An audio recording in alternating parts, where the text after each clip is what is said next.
Boa noite, pessoal.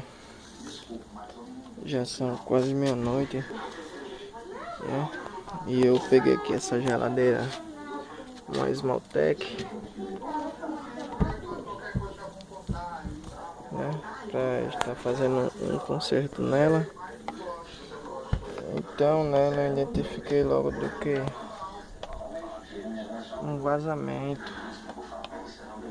interno. Essa geladeira é uma Sinclair Defrost RCD33. E eu identifiquei o que, pessoal? Eu identifiquei aqui nela que ela tinha dado um vazamento aqui no condensador interno dela, que eu já eliminei, né? Fiz a eliminação. Então,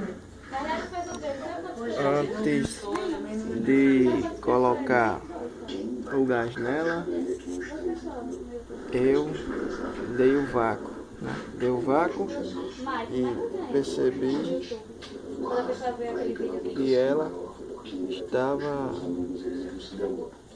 subindo o ponteiro. O ponteiro não estava deixando gravado e continuando no mesmo canto, né?